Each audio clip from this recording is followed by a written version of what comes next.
Marvel டிசியில் தான் நிறைய படங்கள் வருது, அதெல்லாம் இன்னும் வலுக்கொழிஞ்சு போலையா, இன்னமும் அதெல்லாம் படங்கள் வரதான்னு நீங்கள் கேட்குறது எனக்கு புரியுது. சூப்பர் ஹீரோஸுங்கிறத தாண்டி அவங்க இன்னும் சூப்பர் டூப்பர் ஹீரோவாயிடுறாங்க. அது எப்படிங்கிறத பார்க்குறதுக்கு நல்லா இருந்துச்சு.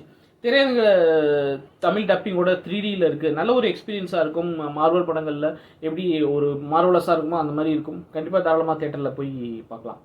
வணக்கம், பேரன்புடன் உங்கள் விஜயன். இன்றைக்கி வந்து நம்ம தண்டர் போல்ட்ஸ் இந்த ஹாலிவுட் திரைப்படத்தோட விமர்சனம் தான் பார்க்க போகிறோம். கடந்த வாரம் திரையரங்கில் தமிழ் டப்பிங்கோட வெளியாகி இருக்கிற இன்னொரு மார்வல் படம். மார்வல் டிசியில் தான் நிறைய படங்கள் வருது, அதெல்லாம் இன்னும் வலுக்கொழிஞ்சு போலையா, இன்னமும் அதெல்லாம் படங்கள் வரதான்னு நீங்கள் கேட்குறது எனக்கு புரியுது.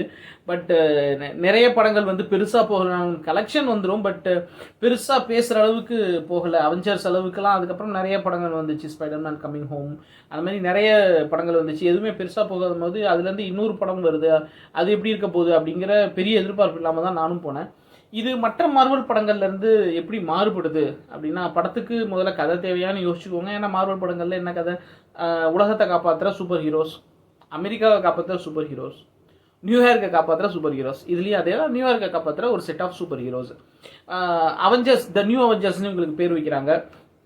நார்மல் அவெஞ்சர்ஸ்லேருந்தோ அல்லது டிசியில் இருக்கிற மற்ற கேரக்டர்ஸ்லேருந்தோ இவங்க எப்படி மாறுபடுறாங்க அப்படின்னா, அந்த நார்மலான ஒரு மார்வல் கேரக்டரோ சூப்பர் ஹீரோ கேரக்டரோ டிசியோட சூப்பர் ஹீரோ கேரக்டரோ வந்து ரொம்ப அப்பாவியாக இருப்பாங்க, ஒரு கோழைத்தனமாக இருப்பாங்க, தைரியம் இல்லாமல் இருப்பாங்க. அவங்களுக்குள்ளார சூப்பர் பவர் வந்ததுக்கப்புறம் அதை அவங்க எப்படி வெளிப்படுத்துகிறாங்க, அதுக்கப்புறம் அவங்க ஏற்கனவே நல்லவங்களாக இருக்கிறவங்க இன்னும் எப்படி நல்லவங்களாக மாறுறாங்கன்ற மாதிரி தான் இருக்கும். பட் இது டிசியில் வந்து சூசைட் ஸ்குவாட், அதுக்கப்புறம் த சூசைட் ஸ்குவாட் அப்படின்னு 2 திரைப்படங்கள் வந்துச்சு. ஒரு set of super heroes. But அவங்க மற்றவங்கள்ட்ட இருந்து அவங்க எப்படி வேறுபடுறாங்க அப்படின்னா, அவங்க எல்லாருக்குள்ளாரையுமே ஒரு நெகட்டிவ் ஷேட் இருக்கும்.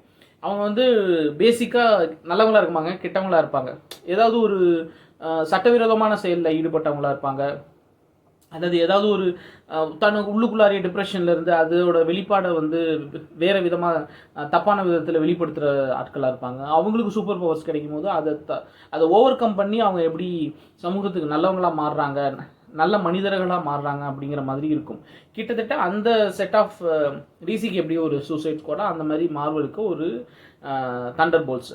இதுலேயும் ஒரு 5-6 கேரக்டர் வருது. எல்லாருக்குமே உள்ள அவங்களுக்குள்ளார நிறைய நெகட்டிவான விஷயங்கள்லாம் இருக்குது. அது எல்லாத்தையும் தாண்டி ஒரு டீமாக ஃபார்ம் ஆகி முதல்ல அவங்களுக்குள்ளார இந்த படத்தில் எனக்கு ரொம்ப பிடிச்ச விஷயம் என்னென்னா, அவங்களுக்குள்ளார அவங்க சூப்பர் ஹீரோஸுங்கிறத தாண்டி அவங்களோட உள்ளுக்குள்ளே இருக்கிற அவங்களோட எப்படி ஃபைட் பண்ணுறாங்க, வில்லனோட ஃபைட் பண்ணுறதை தாண்டி அவங்களுக்குள்ளார இருக்கிற ஒரு வில்லனை வந்து அவங்க எப்படி போராடி ஜெயிக்கிறாங்க அப்படிங்கிறத ஒவ்வொருத்தரும் தனித்தனியாக காமிச்சிருந்தாங்க. எல்லாரும் சேர்ந்து பண்ணுறதையும் காமிச்சிருந்தது ரொம்ப நல்லா இருந்துச்சு. அதுக்கப்புறம் நம்ம விஸ்வாசமில் எந்த அளவுக்கு ஒரு அப்பா பொண்ணு சென்டிமெண்ட் இருக்கோ அந்த மாதிரியான ஒரு அப்பா பொண்ணு சென்டிமெண்ட் ஏற்கனவே நம்ம அவெஞ்சர்ஸ் எண்ட் கேம்லலாம் தானோஸ் அது பார்த்தோம். பட் அதுக்கெல்லாம் ஒரு பலபடி மேலே போய் இதில் ஒரு அப்பா சென்டிமெண்ட் இருக்குது. அதில் ஒரு வயசான கேரக்டர் வர்றாரு, அவரும் சூப்பர் ஹீரோ, அவரோட பொண்ணும் சூப்பர் ஹீரோ. பட் அவங்க 2 பேரும் சேர்ந்து அந்த வயசான ஆள் அவர் ஏன் வயசான காலத்தில் அள வைக்கிறீங்கன்ற அளவுக்கு அவரை போட்டு பாடுபடுத்தி அதுக்கப்புறம் நம்மளையும் அள வச்சு அது ஒரு மாதிரி சூப்பர் ஹீரோ படங்களில், மார்வல் டிசி படங்களில் அது கொஞ்சம் அதிகமாக, இந்த படத்தில் சென்டிமெண்ட் கொஞ்சம் அதிகமாக இருந்துச்சு. அதுக்கப்புறம் நான் சொன்ன மாதிரி இது எந்த இடத்துல நம்மளால் கனெக்ட் பண்ணிக்க முடியுது அப்படின்னா, நமக்குள்ளாரையும் நிறைய இன்னர் ஃபைட்டு நிறையா நடக்கும்.